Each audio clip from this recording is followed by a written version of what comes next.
बिस्मिल्लाहिर्रहमानिर्रहीम। अस्सलाम वालेकुम। कैसी है मेरी प्यारी यूट्यूब फैमिली? आई होप कि सब ठीक ठाक होंगे, एंजॉय कर रहे होंगे लाइफ को।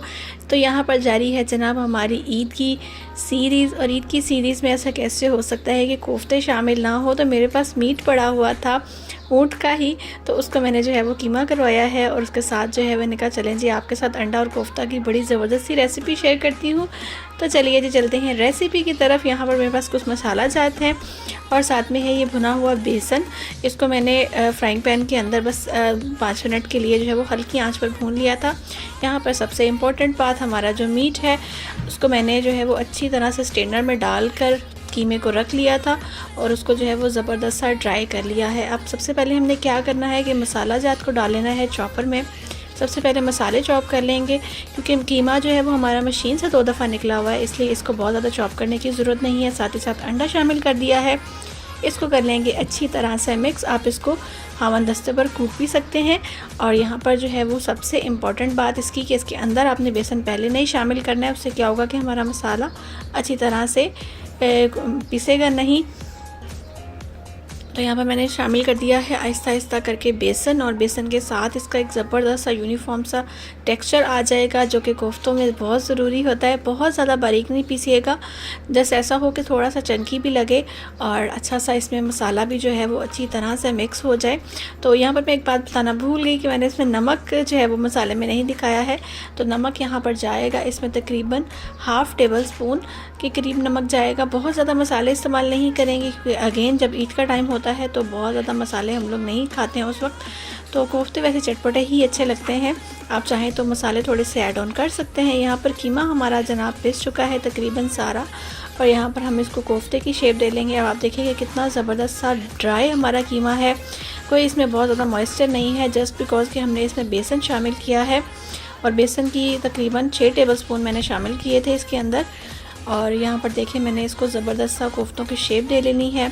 तमाम के तमाम कोफ्ते बनकर रेडी हो जाएंगे। यहाँ पर ये जो मेरे पास कीमा है ये है तकरीबन 400 ग्राम्स, और 400 ग्राम ने तकरीबन ये 12 से 15 कोफ्ते बनकर तैयार हो गए थे। बहुत ज़बरदस्त थे, अच्छे से साइज़ के, और बहुत ज़्यादा छोटे भी नहीं थे, बहुत ज़्यादा बड़े भी नहीं थे, नॉर्मल से साइज़ के थे। यहाँ पर जो इसकी इम्पोर्टेंट टिप आ जाती है वो ये है कि इसके साथ जो मसाला हम लोग करेंगे ग्राइंड वो फ्रेश होगा। और इसको हम लोग दही आधी प्याली मैंने दही ली है, इसमें टमाटर ऐड किए हैं 4 से 5 अदद, और 4 से 5 अदद ही सब्ज़ मिर्च है। इन सबको हमने कर लेना है ब्लेंड अदरक लहसुन के साथ। और यहाँ पर जी मैंने डाल लिया है 3 अदद बड़ी प्याज थी मेरे पास, इसको जो है वो मैंने आधी प्याली ऑयल में अच्छी तरह से सौते कर लिया है। प्याज को जो है वो बहुत ज़्यादा फ्राई नहीं करेंगे, बस ट्रांसलूसेंट होने तक हम लोग इसको फ्राई कर लेंगे। और यहाँ पर देखेंगे कितना ज़बरदस्त सा हमारा जो मसाला है वो पिसकर तैयार हो चुका है। इसको हम लोग शामिल कर देंगे ऑयल में, और इसके साथ क्योंकि इसके अंदर कच्चा अभी अदरक लहसुन है, टमाटर है, इसको पकाने की ज़रूरत है, तो वो इसमें जो है वो थोड़ा सा पानी भी इसके साथ ऐड करेंगे। तो मैंने इसके अंदर तकरीबन ½ कप पानी जो है वो साथ में ऐड कर दिया है, ताकि ये मसाला जो है वो अच्छी तरह से पक जाए। और जब इसका ऑयल अलग होने लगेगा तो फिर हम इसके साथ करेंगे बाकी मैजिक्स। तो वीडियो में आपने बने रहना है और वीडियो को स्किप नहीं करना है, वीडियो को एंड तक देखिएगा। आपके कोफ्तों में होने वाले सारे मसले जो हैं वो हल होने वाले हैं इंशाल्लाह। और चैनल पर न्यू है तो चैनल को सब्सक्राइब करना बिल्कुल मत भूलिएगा, वीडियो को लाइक ज़रूर कीजिएगा। यहाँ पर जनाब देखें जी मेरा जो है वो मसाला अच्छी तरह से भूनकर तैयार हो चुका है। अब इसमें बारी आ जाती है कि हमने मसाला जात कौन से ऐड करने हैं। साथ ही साथ आपने इस बात का ख्याल रखना है कि प्याज जो है वो पिसी हुई है तो वो नीचे ना लग जाए। तो इसीलिए जो है वो मैंने पैन में बार बार इसको जो है वो चम्मच को चला रही हूँ। यहाँ देखिए जी ऑयल अलग हो चुका है मसाले से।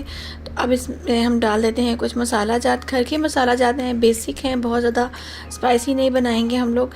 इसमें जाएगा सिर्फ़ और सिर्फ 1 टेबल स्पून जो है वो मैंने लाल मिर्च का इस्तेमाल किया है, ½ टेबल स्पून इसमें हल्दी है, ½ टेबल स्पून इसमें भुना कुटा हुआ सूखा धनिया है, ½ टीस्पून ही इसके अंदर भुना कुटा हुआ ज़ीरा है, और नमक है ½ टेबल स्पून। बस हम इसकी ग्रेवी के लिए बस इतना ही करेंगे। और यहाँ पर मैं आपको बताती चलूँ कि इसकी ग्रेवी जो है वो हम लोग बहुत ज़्यादा पतली नहीं रखेंगे, शोरबा नहीं बनाएंगे। इसकी जो है वो थिक सी ग्रेवी रेडी होगी, जिस तरह कि आपको मसाले में नज़र आ रहा होगा कि मसाला अच्छा खासा जो है वो गाढ़ा है और काफ़ी ज़्यादा है। तो यहाँ पर जनाब अपने कोफ्ते ऐड कर लेने हैं अपने। इनको मैंने फ्राई नहीं किया है, ठीक है। आपको बिल्कुल भी ज़रूरत नहीं है परेशान होने की, कोफ्ते फ्राई करें हम लोग उसको, फिर उसके बाद उसको ऐड करें। तो इस तरीके से आप करेंगे। इन कोफ्तों को आपने रखना है और 5 से 10 मिनट के लिए हल्की आंच पर ढाँप कर रख देना है। इससे क्या होगा कि कोफ्तों की जो आउटर लेयर है वो थोड़ी सी सख्त हो जाएगी, यानी कि अभी अंदर से तो कच्चे हैं। इसमें हम लोग डाल देंगे पानी, और पानी को जो है वो अच्छा सा बॉईल आने देंगे। उसके बाद हम इसको जो है वो अच्छी तरह से मिक्स कर लेंगे कि नीचे अगर कहीं पर कोई मसाला लगा हुआ है तो वो पैन से अलग हो जाए। तो यहाँ पर देखें जी, इसको अच्छी तरह से उबाल आने के बाद यहाँ पर ये ग्रेवी जो है हमारी, पतला शोरबा जिसे हमें कहते हैं, आपने अगर इस फॉर्म में इसको रेडी करना है तो इसको आप इस फॉर्म में भी रख सकते हैं, लेकिन मैं इसे अभी और मज़ीद पकाऊंगी।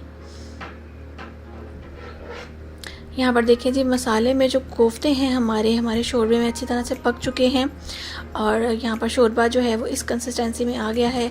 इसको मैंने 15 से 20 मिनट के लिए रख दिया था दम पे, और यहाँ पर देखें जी, दम के बाद माशाल्लाह से ऑयल हमारा हो गया है सेपरेट, क्योंकि हमने बहुत ज़्यादा ऑयल इस्तेमाल किया नहीं है। तो इसलिए आपको एक वो प्रॉपर वो जो रौनकदार वाली लेयर है वो मेरे खानों में नज़र नहीं आएगी। हेल्दी बनाइए जी अपनों के लिए, अपनी फैमिली के लिए, ज़रूर याद रखिएगा मुझे दुआओं में। और यहाँ पर देखें जी, ज़बरदस्त सा हमारा ये तैयार हो गया है कोफ्ते का सालन। अब आ गई है बारी इसमें बॉयल अंडे ऐड करने की।